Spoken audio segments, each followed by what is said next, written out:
നമുക്ക് കുറച്ച് പച്ചരി ഇവിടെ കുതിർത്ത് വെച്ചിട്ടുണ്ട്. ഒരു രാത്രി ഫുള്ള് നമ്മൾ വെള്ളത്തിൽ ഇട്ട് വെച്ച പച്ചരിയാണ്. ഈ പച്ചരി നമുക്ക് അരച്ചിട്ട് നമുക്ക് ഒരു കൊണ്ടാട്ടം ഉണ്ടാക്കാം. അരി വെച്ചുള്ള കൊണ്ടാട്ടം ഉണ്ടാക്കാൻ വേണ്ടിയിട്ടാണ്.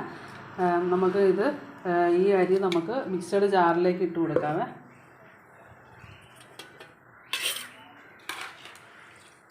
മിക്സിയുടെ ജാറിലിട്ടിട്ട് കുറേശ്ശെ അരച്ചെടുത്താലും മതി. എന്നിട്ട് ഇതിനകത്തേക്ക് നമുക്ക് ചേർക്കാനുള്ളത് വറ്റൽമുളകാണ്. വറ്റൽമുളക് ഇതിനകത്ത് ചേർത്ത് കൊടുക്കാം.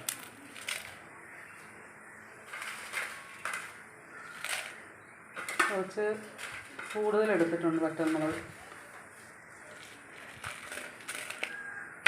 എന്നിട്ട് കുറച്ച് കല്ലുപ്പ് ഇട്ട് കൊടുക്കാം. കല്ലുപ്പ് ആവശ്യത്തിന്. ഇനി ബാക്കിയുള്ള ചേരുവകൾ നമ്മൾ അരച്ച് കൊണ്ടുവന്നതിന് ശേഷം ചേർക്കാം. ഇത് നമുക്കിതിനകത്ത് കട്ടക്കായം ആണെങ്കിൽ നമ്മളിപ്പോൾ അരയ്ക്കുന്ന കൂട്ടത്തിൽ തന്നെ ഇടണം. ഇതിപ്പോൾ എൻ്റെ കയ്യിൽ കായത്തിന് പൊടിയാണ് ഉള്ളത്. അപ്പോൾ അതുകൊണ്ട് നമ്മൾ അരച്ച് കൊണ്ടുവന്നതിന് ശേഷം നമുക്ക് ഇട്ടാൽ മതി. നമുക്ക് അരച്ചെടുക്കാം. കുറച്ച് ഇഞ്ചിയും വെളുത്തുള്ളിയും കൂടെ നമുക്ക് ഈ അരയ്ക്കുന്ന കൂട്ടത്തിൽ ഇട്ട് കൊടുക്കാവേ.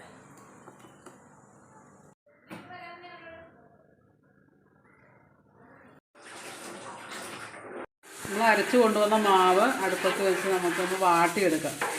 മാവ് ഈ സമയത്ത് നമുക്ക് ആവശ്യത്തിന് പോരാത്ത ഉപ്പിട്ട് കൊടുക്കണം കേട്ടോ. എന്നിട്ട് ഇനി ഇതിനകത്ത് നമുക്ക് കായത്തിൻ്റെ പൊടി ഒരു ടിന്ന് പൊടി ചെയ്തൊരു 5 ഗ്രാം 10 ഗ്രാം എല്ലാം കാണുമായിരിക്കും. ഇത് ഈ ടിന്നിനകത്ത് പൊടി മുഴുവൻ നമുക്ക് ഇട്ട് കൊടുക്കാം. കായത്തിൻ്റെ പൊടി ഇട്ട് കൊടുക്കാം. പിന്നെ നല്ല ജീരകം ഇട്ട് കൊടുക്കാം.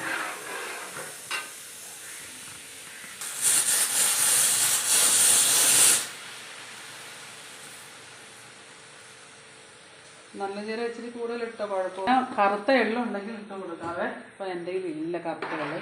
അതും കൂടെ നമുക്ക് ഇട്ട് കൊടുത്താൽ നല്ല ടേസ്റ്റ് ആയിരിക്കും. മാവ് വെന്ത് വന്നിട്ടുണ്ട്.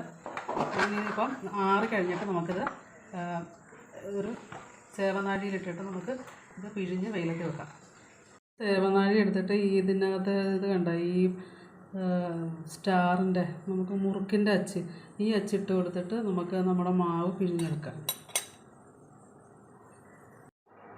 നമുക്ക് വൃത്തിയുള്ള വെള്ള തുണിയിലേക്ക് നമുക്കിതിങ്ങനെ ഇതുപോലെ പിഴിഞ്ഞ് എടുത്തിട്ട് നമുക്ക് വെയിലത്ത് വെച്ച് ഉണക്കിയെടുക്കാം.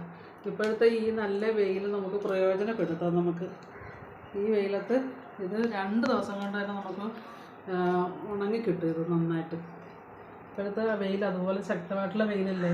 അപ്പോൾ നമുക്ക് 51 നോയമ്പൊക്കെ തുടങ്ങുന്ന സമയമാണ്. അപ്പോൾ നമുക്ക് ഇത് ഉണ്ടാക്കി വെക്കുവാണെങ്കിൽ ഒരു സൈഡ് ഡിഷായിട്ട് നമുക്ക് ഉപയോഗിക്കാം. ഇത് ചോറിൻ്റെ കൂടെയൊക്കെ നല്ല ടേസ്റ്റായിരിക്കും. എണ്ണയിൽ വറുത്ത് എടുക്കുവാണെങ്കിൽ നല്ല ടേസ്റ്റായിരിക്കും. കൊണ്ടാട്ടമൊക്കെ ഉണങ്ങി 2 ദിവസം കൊണ്ട് തന്നെ നന്നായിട്ട് ഉണങ്ങിയായിരുന്നു. എങ്കിലും ഞാൻ ഒരു 2-3 ദിവസം കൂടെ ഒരു ദിവസം കൂടെ കയറ്റി ഉണക്കിയിട്ടുണ്ട്. പക്ഷേ നമുക്ക് ഇത് വെച്ച് സൂക്ഷിക്കേണ്ടതല്ലേ. അപ്പോൾ കുറച്ച് ദിവസമൊക്കെ ചീത്തയാകാതിരിക്കണമെങ്കിൽ നന്നായിട്ട് ഉണങ്ങി അതിൻ്റെ ജലാംശമൊക്കെ മാറിയിട്ട് എടുക്കണം. ഇതാണ് നല്ലപോലെ ഒടിഞ്ഞു വന്നിട്ടുണ്ട്. നന്നായിട്ട് ഒടിയുന്നുണ്ട്. നമുക്കിനി ഇത് വറുത്ത് കാണിച്ചു തരാം. എണ്ണ ചൂടായിട്ടുണ്ട്. നമ്മുടെ കൊണ്ടാട്ടം ഇങ്ങോട്ട് ഇട്ട് കൊടുക്കാം. തീ കുറച്ച് വെച്ചിട്ട്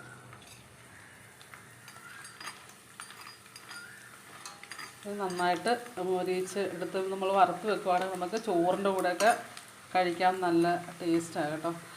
ഇത് നമുക്ക് നോയമ്പിൻ്റെ സമയത്തൊക്കെ ഇത് നന്നായിട്ട് പ്രയോജനപ്പെടും.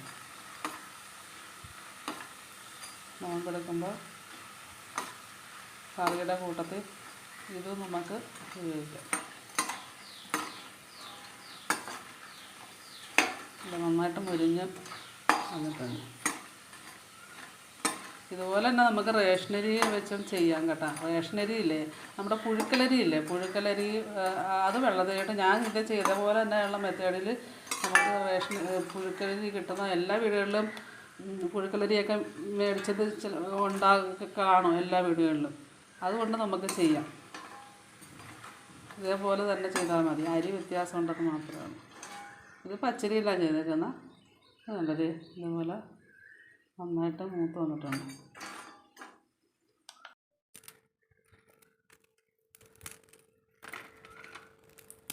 നല്ലപോലെ മൊരിഞ്ഞിട്ടുണ്ട് കേട്ടോ.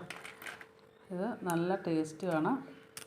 ഞങ്ങളുടെ വീഡിയോ ഇത് ഇഷ്ടപ്പെട്ടിട്ടുണ്ടെങ്കിൽ എല്ലാവരും ഇത് ട്രൈ ചെയ്ത് നോക്കണേ. പിന്നെ ഞങ്ങളുടെ വീഡിയോ ഇഷ്ടപ്പെട്ടിട്ടുണ്ടെങ്കിൽ എല്ലാവരും സബ്സ്ക്രൈബ് ചെയ്യുക, ഷെയർ ചെയ്യുക, സപ്പോർട്ട് ചെയ്യുക.